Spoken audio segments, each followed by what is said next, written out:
우리가 목성에 대해 알고 있다고 생각했던 것들 전부 틀렸습니다. 심지어 목성의 핵을 가지고 과학자들 사이에서는 두 가지의 이론이 팽팽하게 맞서고 있었죠. 수십 년간 교과서에 실리고 수많은 과학자들이 목숨 걸고 지켜온 이론들이 딱 하나의 탐사선 데이터 앞에서 한꺼번에 무너졌습니다. 더 충격적인 건 새로 밝혀진 진실이 기존보다 훨씬 더 이상하고 훨씬 더 설명하기 어렵다는 겁니다. 목성의 핵에 있는 건 우리가 상상하던 그것이 아니었어요. 그리고 이 사실 하나가 태양계 전체의 탄생 이야기를 처음부터 다시 쓰게 만들고 있습니다. 오늘은 목성의 중심에 있는 핵에 대해 이야기를 해보겠습니다.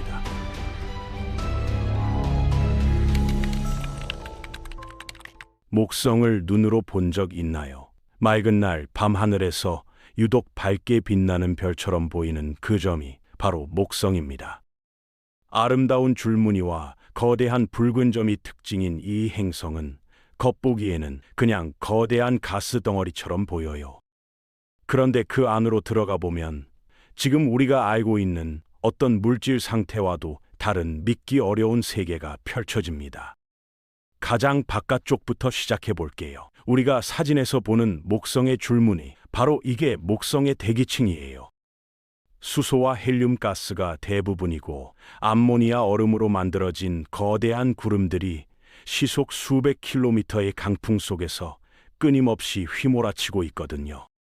이 바람이 얼마나 강한 건지 체감이 안 된다면 이렇게 생각해 보세요. 만약 이 정도 바람이 지구에서 불면 빌딩은 그냥 허물어지는 게 아니라 건물 파편이 총알처럼 날아다니고 도시 전체가 몇 시간 만에 사라집니다. 목성 대기의 온도와 압력도 말이 안 되는 수준인데 수천 킬로미터만 내려가도 지구 대기압의 1000배가 넘고 온도는 약 500도에서 1000도까지 올라가요. 현재 인류가 만들 수 있는 그 어떤 탐사선도 이 구역 안으로 들어가면 형태도 없이 찌그러져 사라질 겁니다.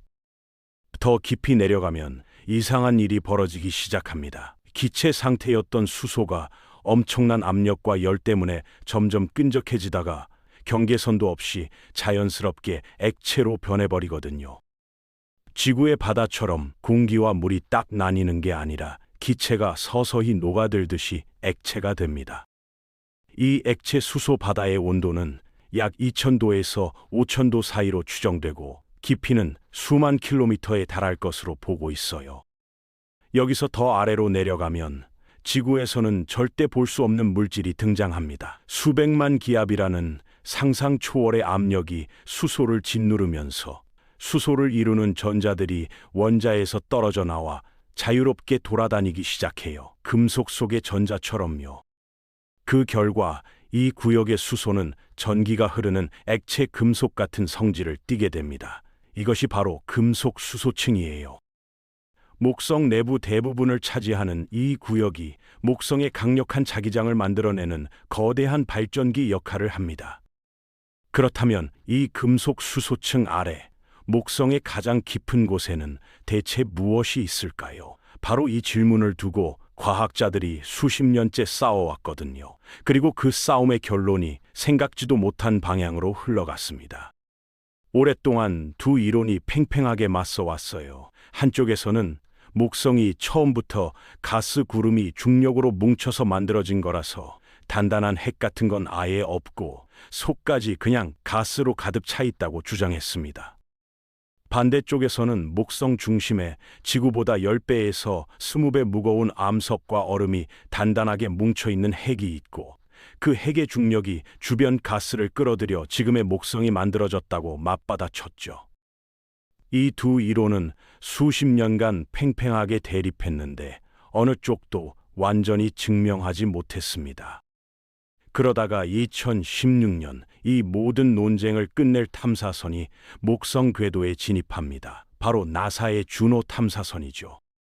2011년에 발사되어 5년간 비행한 끝에 목성 궤도에 도착한 주노는 목성의 중력장을 기존보다 무려 100배 이상 정밀하게 측정하기 시작했습니다. 여기서 중력장 측정이 왜 중요하냐면 행성 내부에 물질이 어떻게 분포되어 있느냐에 따라 중력장의 모양이 미세하게 달라지기 때문이에요. 마치 엑스레이로 몸속을 찍듯이 중력장을 정밀하게 분석하면 목성 내부 구조를 알아낼 수 있는 거거든요. 주노는 목성 구름 꼭대기에서 불과 4,200km 거리까지 가까이 접근하는 타원형 궤도를 돌면서 목성 중력이 탐사선 속도에 어떤 영향을 미치는지 초당 0.01mm 단위까지 정밀하게 감지했습니다. 이 데이터가 지구로 전송되면 과학자들이 도플러 효과라는 방법을 이용해서 목성 내부가 어떻게 생겼는지 역으로 계산해냈어요. 결과가 나왔을 때 과학자들은 당황할 수밖에 없었습니다. 단단한 핵도 아니었고 핵이 없는 것도 아니었어요. 목성의 핵은 그냥 퍼져 있었습니다. 마치 진흙처럼 어디서부터 어디까지가 핵인지 경계를 그을 수도 없는 흐릿한 형태였거든요. 이것을 퍼지 코어, 우리말로 희석된 핵이라고 부릅니다. 더 놀라운 건 이 퍼진 핵의 크기예요. 목성 반지름의 30%에서 최대 50%까지 어마어마하게 넓은 영역에 걸쳐 무거운 원소들이 흐릿하게 퍼져 있다는 겁니다. 단단하게 뭉친 작은 핵이 아니라 목성 절반 가까이를 차지하면서 녹아있는 구조인 거예요. 당연히 다음 질문이 나왔습니다. 어떻게 이런 구조가 만들어졌을까요? 처음 나온 가설 중 가장 그럴듯한 건 충돌이었어요. 목성이 한창 만들어지던 아주 초기에 엄청나게 거대한 다른 천체가 목성과 충돌하면서 원래 있던 단단한 핵이 박살나고 위쪽 층과 뒤섞여 버렸다는 거죠. 일부 연구자들은 목성 핵 성분의 절반 정도가 충돌한 천체의 잔해일 수 있다는 주장까지 내놨어요. 이 가설은 꽤 설득력 있게 들렸고 언론에서도 크게 다뤄졌습니다. 그런데 문제가 생겼어요. 한 연구팀이 이 충돌 시나리오를 슈퍼컴퓨터로 직접 시뮬레이션해 봤을 때였어요. 충돌하는 천체의 크기, 충돌 각도, 속도 등을 다양하게 바꿔가며 수십 가지 경우를 돌렸는데 결과는 한결같았습니다. 충돌 직후에는 핵이 흩어지는 것처럼 보이지만 시간이 지나면 무거운 물질이 다시 아래로 가라앉으면서 경계선이 뚜렷한 핵이 다시 만들어지는 거예요. 퍼지 코어가 나오지 않았습니다. 충돌 가설은 사실상 부정된 셈이었어요. 그렇다면 답은 어디에 있었을까요? 놀랍게도 힌트는 목성이 아니라 이웃 행성 토성에서 왔습니다. 2014년부터 과학자들은 토성 고리에서 관측되는 파동이 토성 내부의 진동 때문에 생긴다는 사실을 알고 있었는데 마치 지진파로 지구 속을 들여다보듯이 이 파동으로 토성 내부를 분석한 거예요. 그리고 2021년에 발표된 연구에서 토성도 퍼지 코어를 가지고 있다는 결론이 나왔습니다. 목성과 토성, 두 행성 모두에서 같은 구조가 나온 거죠. 주노 데이터도 목성 내부의 넓은 영역이 대류를 거의 하지 않는다는 걸 보여줬어요. 대류란 뜨거운 물질이 위로 올라가고 차가운 물질이 내려오는 순환인데 이게 억제되어 있다는 건 내부가 균일하게 섞이지 않고 층층이 나뉘어 있다는 의미입니다. 결국 최신 연구들이 가리키는 방향은 하나입니다. 퍼지 코어는 충돌 같은 특별한 사건의 결과가 아니라 거대 행성이 만들어지는 과정 자체에서 자연스럽게 생겨나는 구조라는 거예요. 목성과 토성 같은 거대 가스 행성들은 형성될 때부터 무거운 원소들이 점진적으로 쌓이고 아주 오랜 시간에 걸쳐 내부가 뒤섞이면서 이 흐릿한 핵 구조를 갖게 된다는 겁니다. 이 발견은 단순히 목성 내부 구조 하나를 바꾸는 게 아니에요. 우리가 지금까지 당연하게 여겨온 거대 행성 형성 모델 전체를 처음부터 다시 써야 한다는 의미입니다. 퍼지 코어 이야기가 하나의 미스터리를 풀었지만 동시에 새로운 미스터리를 하나 더 만들어냈어요. 바로 목성의 자기장입니다. 주노가 목성 자기장 지도를 그려봤더니 예상과 완전히 달랐거든요. 보통 행성의 자기장은 막대자석처럼 위아래가 대칭인 깔끔한 구조를 가집니다. 그런데 목성의 자기장은 북반구와 남반구가 완전히 달랐어요. 북반구 쪽은 굉장히 복잡하고 뒤엉켜 있는 반면 남반구는 상대적으로 단순한 구조고 심지어 자기 남극이 2개나 있습니다. 강하게 집중된 자기장 지점도 여기저기 불규칙하게 분포되어 있어요. 지구에서는 하나의 거대한 발전기가 균일하게 자기장을 만들어내는데 목성은 그게 아닌 거예요. 내부의 크기와 위치가 다른 여러 개의 복잡한 흐름이 따로따로 움직이면서 각각 자기장을 만들어내고 있다는 게 지금으로선 가장 유력한 설명입니다.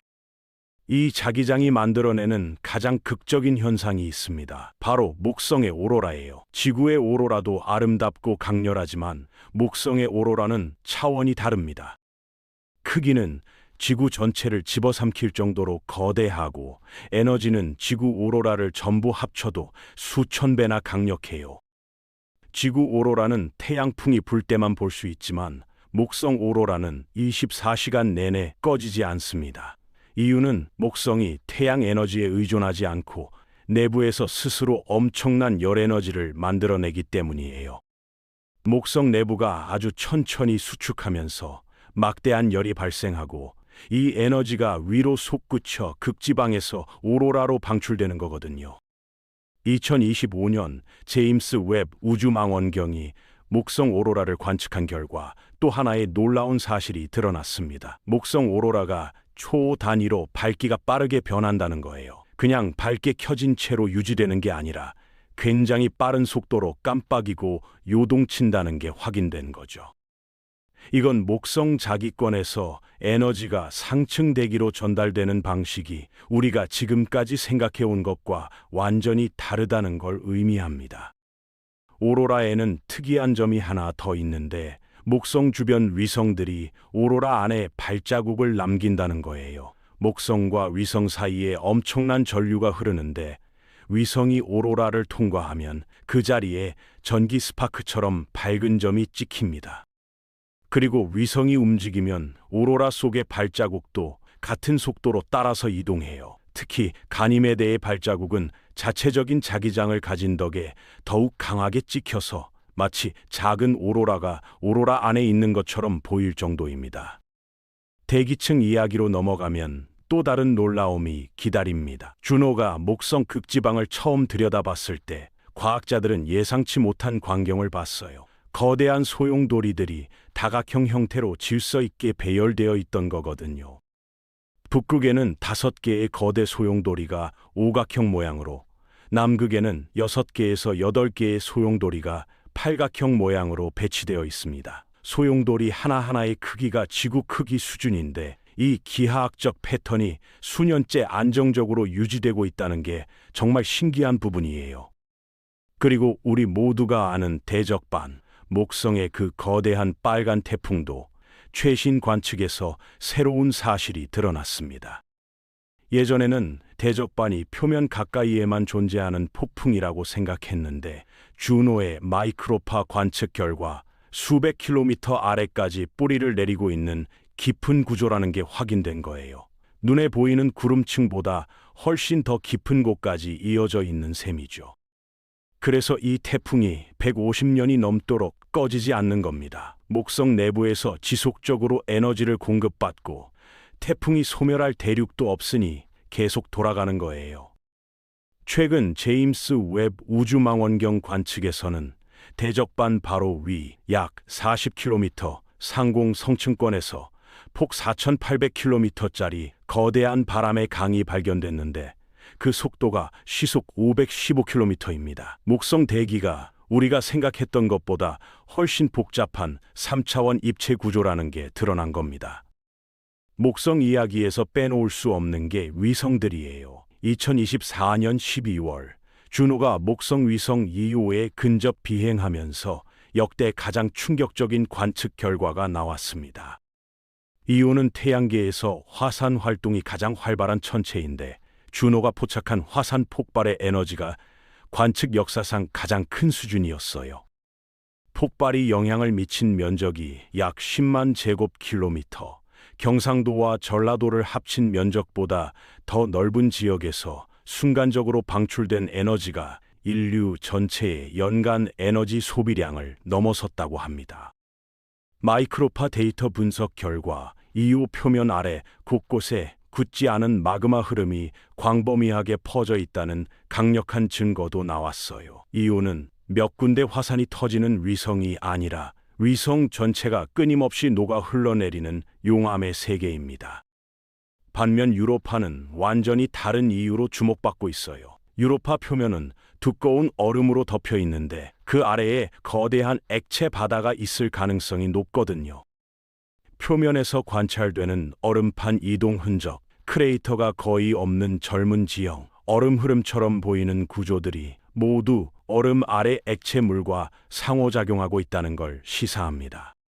만약 정말로 액체 바다가 있다면 거기에 생명체가 존재할 가능성도 배제할 수 없어요. 나사의 유로파 클리퍼가 이를 직접 확인하러 이미 출발했고 앞으로 몇 년 안에 더 구체적인 답이 나올 겁니다.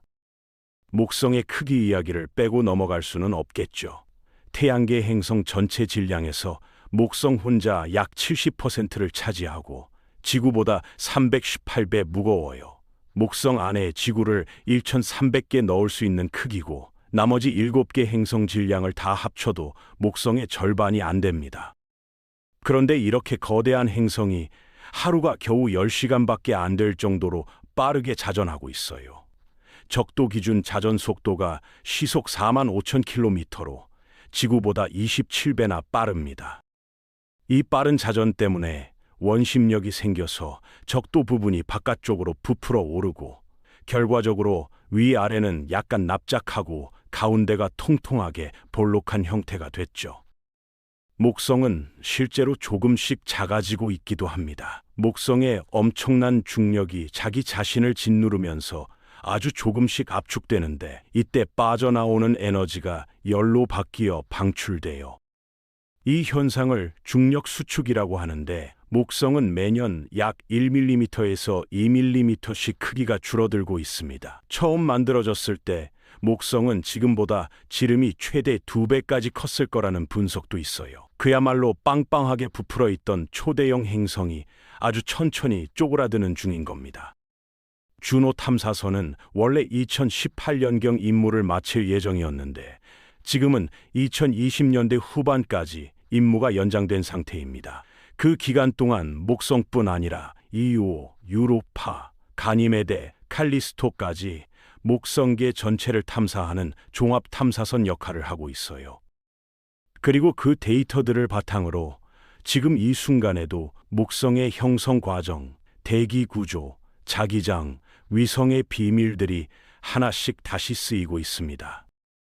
우리가 목성에 대해 안다고 생각했던 것들, 사실 우리는 겉만 보고 있었던 거예요. 탐사선 하나가 보내온 데이터가 수십 년의 이론을 무너뜨렸고 그 자리에 더 복잡하고 더 흥미로운 질문들이 들어섰습니다. 태양계의 큰형이라고 불리는 목성은 아직도 우리에게 비밀을 다 꺼내 보여주지 않았어요. 그리고 그 비밀을 하나씩 파헤치는 과정이 어쩌면 지구 너머 생명체를 찾는 여정의 시작일지도 모릅니다. 지금까지 미스테리 유니버스였습니다. 시청해 주셔서 감사합니다.